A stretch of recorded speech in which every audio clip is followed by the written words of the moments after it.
Assalamualaikum warahmatullahi wabarakatuh. Halo teman-teman semua, perkenalkan nama saya Muhammad Indra Briliansyah dari jurusan Komunikasi Penyiaran Islam semester 2 kelas A. Filsafat komunikasi memiliki peran penting. Filsafat komunikasi membantu manusia memahami komunikasi secara mendalam. Tidak hanya proses menyampaikan pesan saja, tetapi juga menyampaikan proses pencarian makna, kebenaran, serta nilai-nilai yang terkandung dalam interaksi antar manusia. Melalui pendekatan filsafat, komunikasi dipahami secara kritis, sehingga manusia dapat memahami tujuan, makna, serta dampak dari komunikasi itu sendiri. Oleh karena itu, pada kesempatan kali ini, saya akan membahas mengenai hakikat filsafat komunikasi. Dalam pembahasan ini, akan melihat pengertian komunikasi, pandangan para ahli, pentingnya filsafat komunikasi, serta contoh penerapan dalam kehidupan sehari-hari. Oke, yang pertama saya akan membahas apa yang dimaksud dengan filsafat komunikasi. Dikutip dari Jurnal Filsafat, volume 31, nomor 1, tahun 2021, hubungan filsafat dengan ilmu pengetahuan dan relevansinya di era revolusi industri 4.0. Karya Muhammad Rijal Fadli, halaman 134. Filsafat secara etimologis merupakan persamaan kata dari bahasa Arab yaitu falsafah dan bahasa Inggris yaitu philosophy. Berasal dari bahasa Yunani yaitu philosophia. Kata philosophia merupakan kata majmuk yang terdiri dari kata philos dan sophia. Kata philos berarti kekasih, bisa juga berarti sahabat. Adapun sophia berarti kebijaksanaan atau kearifan. Bisa juga berarti pengetahuan. Secara harfiah, filosofia berarti yang mencintai kebijaksanaan atau sahabat pengetahuan. Selanjutnya, menurut Kamus Besar Bahasa Indonesia, filsafat merupakan pengetahuan dan penyelidikan dengan akal budi mengenai hakikat segala yang ada, sebab dan asal hukumnya. Sementara itu, menurut Oxford English Dictionary, filosofi merupakan the study of the nature and meaning of the universe and of human life. Filosofi merupakan kajian yang mempelajari hakikat pengetahuan, realitas, dan keberadaan manusia. Selanjutnya, menjelaskan komunikasi menurut Kamus Besar Bahasa Indonesia. Komunikasi merupakan pengirim dan penerima pesan atau berita antar dua orang atau lebih, hingga pesan yang dimaksud dapat dipahami, hubung, dan kontrak.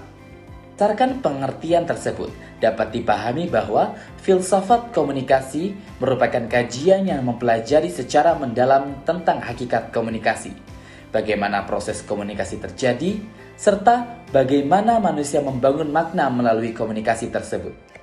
Selanjutnya, kita melihat dari pandangan beberapa ahli filsafat komunikasi.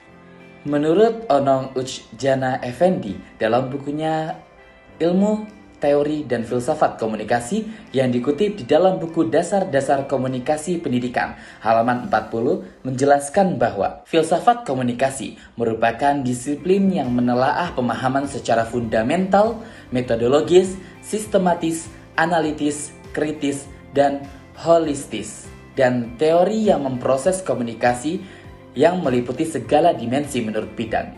Dengan demikian, filsafat komunikasi menelaah pemahaman-pemahaman secara mendalam sebagai terjemah dari istilah yang mengenai teori filsafat dan proses komunikasi. Selanjutnya, menurut Richard L.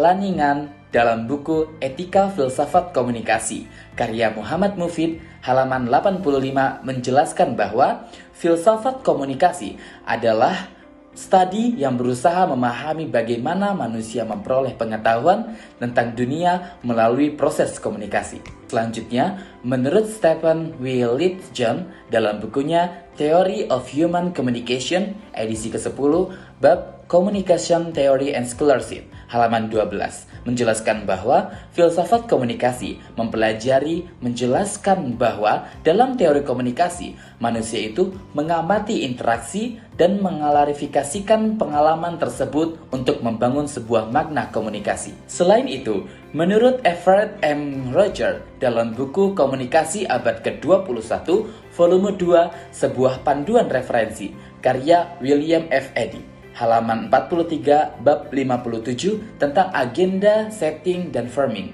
Dijelaskan bahwa komunikasi interpersonal berperan penting dalam menjaga komunikasi pertukaran informasi yang mempengaruhi pemahaman individu. Hal ini terlihat pada pembahasan mengenai peran komunikasi interpersonal dalam agenda setting, di mana interaksi antar individu dapat memperkuat efek komunikasi dalam membentuk pemahaman bersama. Kemudian, menurut Harold de Lasswell, yang dikutip dalam buku Komunikasi Abad ke-21, volume 1, sebuah panduan referensi, karya William F. Eddy, halaman 4, bab 1 tentang komunikasi sebagai gagasan dan ideal, menjelaskan bahwa beliau menjelaskan ada melalui rumusan klasik, yaitu who say, what in, which is channel, to whom, with, what the effect. Dari pandangan berbagai ahli tersebut, dapat disimpulkan bahwa hakikat filsafat komunikasi adalah usaha untuk memahami komunikasi secara mendalam, kritis, dan sistematis, sehingga manusia dapat memahami makna, tujuan, serta dampak dari komunikasi itu sendiri. Selanjutnya, kita akan membahas mengapa filsafat komunikasi itu sangat penting. Filsafat komunikasi membantu manusia memahami bahwa komunikasi bukan hanya sekedar menyampaikan pesan, tetapi juga merupakan sarana untuk membangun pengetahuan, hubungan sosial, serta nilai-nilai kehidupan. Menurut Aristotle, dalam bukunya Politik yang penomoran Banker 1253a, paragraf kedua, dalam chapter kedua halaman 3, menjelaskan bahwa manusia adalah zoom politiken, atau makhluk sosial yang tidak dapat hidup tanpa berinteraksi dengan orang lain. Hal ini menunjukkan bahwa komunikasi merupakan kebutuhan dasar manusia dalam kehidupan sosial. Selanjutnya, di dalam bukunya Plato yang berjudul Apologia Socrates, section 38a, halaman 38, paragraf 1. Socrates menekankan pentingnya dialog dalam mencari kebenaran, sebagaimana dicatat dari Plato dalam Apologia Socrates. Socrates menyatakan bahwa berbincang setiap hari tentang kebijakan dan menguji diri melalui percakapan yang kritis adalah kewajiban yang tidak dapat ditinggalkan, karena hidup tidak diuji melalui dialog tidak layak dijalani oleh manusia. Melalui dialog dan percakapan yang kritis, manusia dapat memahami suatu persoalan secara mendalam. Selanjutnya, kita melihat dari perspektif Islam. Komunikasi juga memiliki dimensi etika dan moral. Dalam Al-Quran surat Al-Ahzab ayat 70 yang berbunyi, "Wahai orang-orang yang beriman, bertakwalah kepada Allah Subhanahu wa Ta'ala dan ucapkanlah perkataan yang benar." Komunikasi bukan sekedar alat untuk menyampaikan pesan, melainkan kebutuhan manusia mendasar yang membentuk dan menopang kehidupan manusia sebagai makhluk sosial. Tanpa komunikasi, manusia tidak hanya kehilangan kemampuan berinteraksi, tetapi juga kehilangan ruang untuk berpikir kritis dan menumbuhkan kebenaran. Lebih dari itu, komunikasi yang baik menuntut kejujuran dan tanggung jawab moral setiap makhluknya. Oleh karena itu, membangun kebiasaan berkomunikasi secara jujur dan bermartabat merupakan fondasi penting bagi terciptanya kehidupan sosial yang harmonis dan beradab. Yang terakhir, kita lihat contoh penerapan filsafat komunikasi dalam kehidupan sehari-hari. Misalnya, di dalam kehidupan kampus, kita sebagai mahasiswa berdiskusi di kelas, dan juga mereka tidak hanya menyampaikan pendapat, tetapi juga saling bertukar gagasan untuk mencari kebenaran.